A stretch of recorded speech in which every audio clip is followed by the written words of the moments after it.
जय हिंद दोस्तों, कैसे हैं आप सब। तो दोस्तों फाइनली बिट्स पिलानी ने अपनी एंट्रेंस एग्जाम बिटसैट की डेट्स अनाउंस कर दी हैं और आप लोगों ने वीडियो देखा ही होगा हम लोगों का कि बिटसैट एंट्रेंस एग्जाम अब 3 से लेके 6 अगस्त तक कंडक्ट होने वाली है।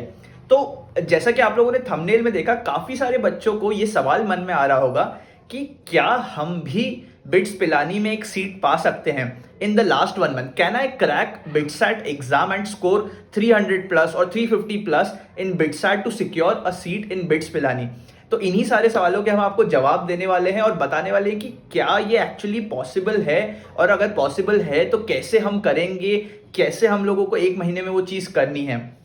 तो बने रहिएगा वीडियो में हमारे साथ लास्ट तक। तो देखते हैं कि can I actually crack bits Pilani seat via BITSAT in last 1 month. चलिए शुरू करते हैं आज का वीडियो। सबसे पहले ये एनालाइज करने की can you actually crack BITSAT, सबसे पहले हम लोगों को ये देखना होगा कि हम कितने पानी में हैं।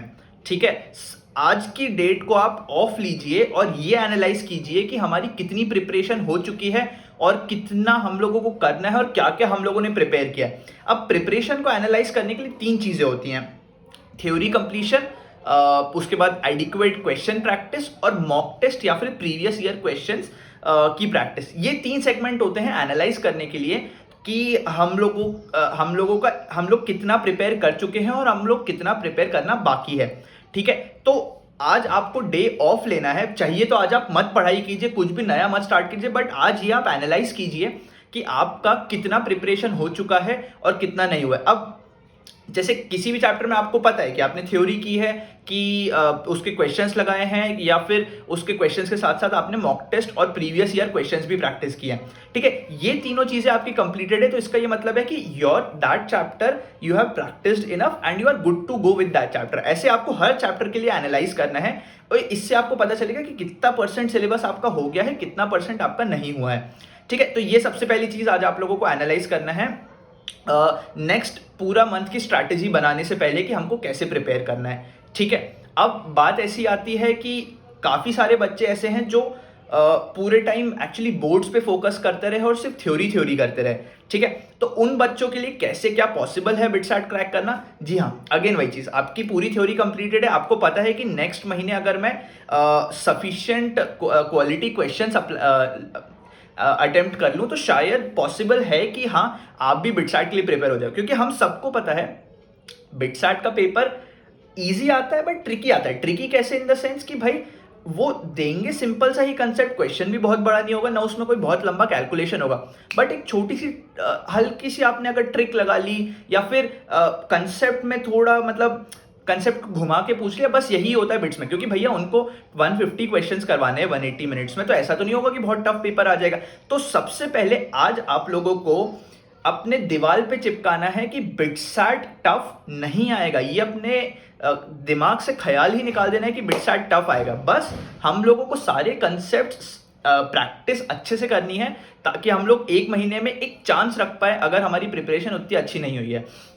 जो लोगों ने जेई मेंस के लिए प्रिपेयर किया, आई वुड सजेस्ट सेम चीज़ें कंटिन्यू करते रहिए, क्योंकि अगर आप जेई लेवल की प्रिपरेशन कर रहे हो तो बिटसैट आपके लिए सॉर्ट ऑफ केक वॉक होना चाहिए और बिटसैट के पेपर और डिफिकल्टी में इतना अलग से कुछ नहीं होगा। अब बात ये आती है कि और हमें क्या एनालाइज करना चाहिए बिटसैट क्रैक करने के लिए।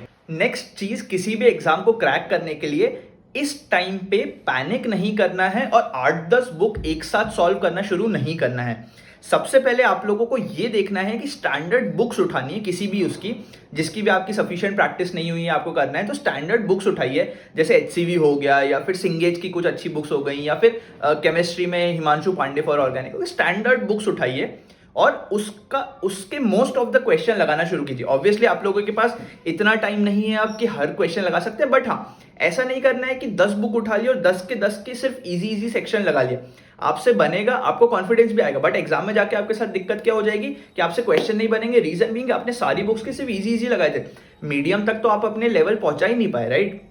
तो आपको बुक्स के लिए ये ध्यान रखना है। अगेन वही चीज कि जब भी आपको कॉन्फिडेंस आने लगे तो एक मॉक टेस्ट अटेम्प्ट कर लेना है, ताकि आप लोगों को पता चले कि कैसे आप अपनी स्ट्रैटेजी को और चेंज कर सकते हैं। आप स्पीड स्लो हो रही है या, क्योंकि टाइमर लगा के सॉल्व करना बहुत ज़्यादा ज़रूरी है। क्योंकि यार आपको भी पता है कि जब टाइम प्रेशर आता है ना एग्जाम में, आप लोगों ने जेई के 2 अटेम्प्ट्स दिए होंगे या फिर कोई भी कॉम्पिटिटिव एग्जाम दी होगी, तो जब टाइम प्रेशर आता है ना तो हाथ कब कपाने लग जाता है। वो हम लोगों को कंट्रोल करना है, अपनी नर्व्स को कंट्रोल करना है, ठीक है। तो 1 महीने में हम लोगों को ये सीखना है कि कैसे 3 घंटे में हम अपना बेस्ट परफॉर्मेंस दे सकते हैं।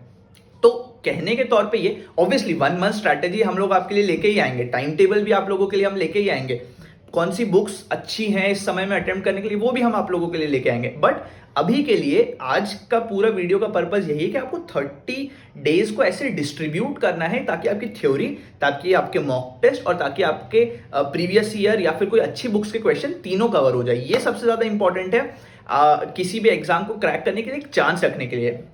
और देखिए दोस्तों, नथिंग इज एक्चुअली इम्पॉसिबल, मतलब मार्क माई वर्ड्स, मैंने बहुत सारे बच्चे देखे जिनके 220, 250, 260 आते थे मॉक टेस्ट में, और बिटसैट में उन्होंने लास्ट 1 महीने में अच्छे से प्रिपरेशन की, 320, 330, 350 कहीं नहीं गया अगर आप लोग दिल से प्रिपेयर करते। मैं ये नहीं कह रहा कि भाई हर किसी के आ सकते हैं, बट हाँ, जो ईमानदार है, जो हार्डवर्क करने की कैपेसिटी रखता है, जो स्मार्ट वर्क भी साथ में कर सकता है, और जिसने हर कंसेप्ट को देखा है और समझ समझ के किया है, यस उसके लिए पॉसिबल है। यस आज हो सकता है आज आपकी स्पीड स्लो हो सकता है आज आपके मॉक टेस्ट में सिर्फ 250 ही मार्क्स आते हो, बट अगर आप ढंग से स्ट्रैटेजी बनाओगे, ढंग से अपनी प्रिपरेशन जारी रखोगे, तो कोई स्कोर आपके लिए इम्पॉसिबल नहीं है। और जेन्युइनली मैं आप जैसे आप लोगों को पता ही है कि मेरे बिटसैट में 383 मार्क्स, तो मैं अपनी स्ट्रैटेजी कैसे मेरे 383 आए थे एग्जाम के डे पे मैंने क्या किया, तो वो सब मैं आप लोगों के साथ शेयर करूंगा ही करूंगा। तो यस, 10Q चैलेंज और अपने हार्डवर्क की मदद से हम डेफिनेटली इस बिटसैट को पूरी ईमानदारी, पूरे जोश से क्रैक करेंगे। अगर ये वीडियो से आपको जोश में आ गया हो ना, आप में जोश भर गया हो, तो #बिट्सपिलानी ज़रूर जाएंगे, ये कमेंट करना मत भूलिएगा, क्योंकि ये लास्ट मंथ है जिसमें हमको अपनी पूरी एनर्जी डाल देनी है और पूरी एनर्जी और हार्डवर्क से काम करना है। तो चलिए मिलते हैं दोस्तों, मैं आप लोगों को ज़्यादा टाइम नहीं लूँगा। आई होपफुली आपको मज़ा आया होगा वीडियो में। एक और चीज़, आप जैसे कि प्रिपरेशन कर रहे हो वो तो आप करते ही रहो, बट हम बीच बीच में आपके लिए most expected questions for physics, chemistry, maths in BITSAT 2021 लेके आते रहेंगे, तो वो सीरीज को जरूर देखते रहना। और चलिए, अगर आप लोग इस चैनल पे नए आए हैं तो सब्सक्राइब करके जाइएगा, और अगर आपको वीडियो पसंद आई हो तो लाइक कर दीजिएगा। Thank you so much for watching this video, take care and #BITSAT जरूर फोड़ेंगे। Thank you so much for watching.